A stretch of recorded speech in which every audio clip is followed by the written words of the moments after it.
பவித்ரா திங்கள் முதல் சனி வரை இரவு 8:30 மணிக்கு.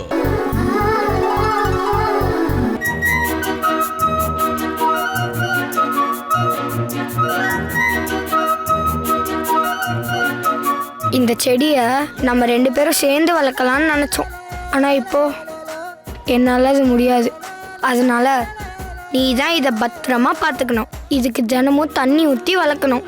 நான் படித்து முடிச்சுட்டு திரும்பி வரப்போ இந்த செடி பெரிய மரமாக இருக்கணும்.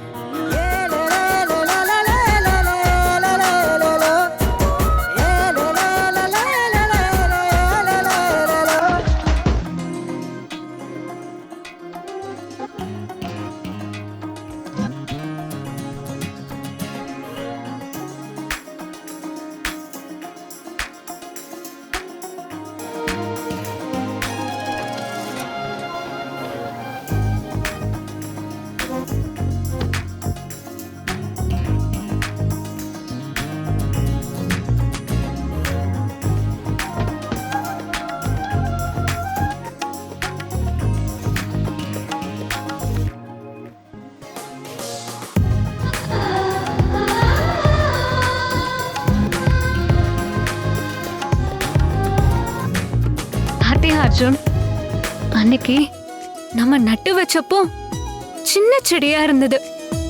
இன்னைக்கு எவ்வளவு பெரிய மரமா மாறி இருக்கு. 12 வருஷம் எவ்வளவு சீக்கிரம் ஓடிருச்சுல்ல. என் மனசுல உன் மேல உள்ள அன்பு யாருக்கு தெரியுதோ இல்லையோ, இந்த மரத்துக்கு கண்டிப்பா தெரியும். ஏன்னா நான் இந்த மரத்துக்கிட்ட பேசாத நாளே இல்லை. என்னோட ஆசையெல்லாம் ஒன்னே ஒண்ணுதான், நீ சீக்கிரம் திரும்பி வரணும். நாம இந்த மரத்துக்கு கீழே உட்கார்ந்து இந்த 12 வருஷத்துல பேசாம விட்ட எல்லாத்தையும் பேசணும்.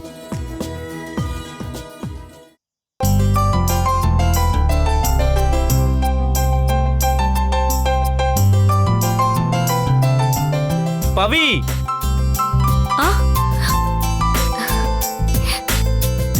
என்ன மனோ? ஏய் பாத்து, என்னாச்சு மனோ? ஏன் இப்படி ஓடி வர? இனி எவ்வளவு நாளைக்கு தான் மரத்துக்கிட்டே பேசிட்டு இருக்க போற? இனிமே இது தேவையே இல்ல. புரியலையே. அட மக்கு, அர்ஜுன் அடுத்த வாரம் தான் அமெரிக்கால இருந்து வரேன்னு சொல்லியிருந்தான். ஆமா, ஆனா நமக்கு சர்ப்ரைஸ் கொடுக்கணும்னு சொல்லிட்டு இன்னைக்கே வந்துட்டான்.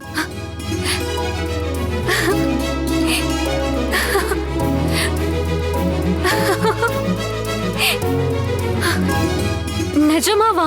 ஆமா, வாசல்ல தான் நிக்கிறான்.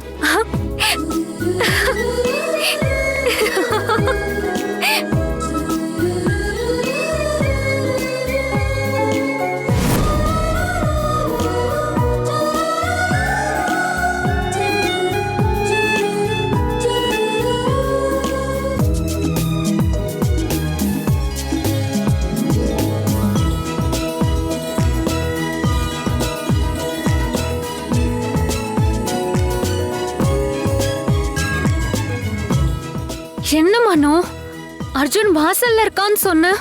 வாசல்ல தான் இருக்கான், ஆனா இங்க இல்ல, அமெரிக்காவுல அவன் வீட்டு வாசல்ல இருக்கான். சும்மா உன்னை பிராங்க் பண்ணி பார்த்தேன் பவி, நல்லாவே ஏமாந்துட்ட. அர்ஜுன்னு சொன்னா போதுமே உலகத்தையே மறந்துடுற. ஆனா ஒண்ணு பவி, உன்னை மட்டும் ஒலிம்பிக்ஸ்ல நிக்க வச்சு எதிரில் அர்ஜுன் நின்னா மட்டும் போதும், இந்தியாவுக்கு ஒரு கோல்டு மெடல்.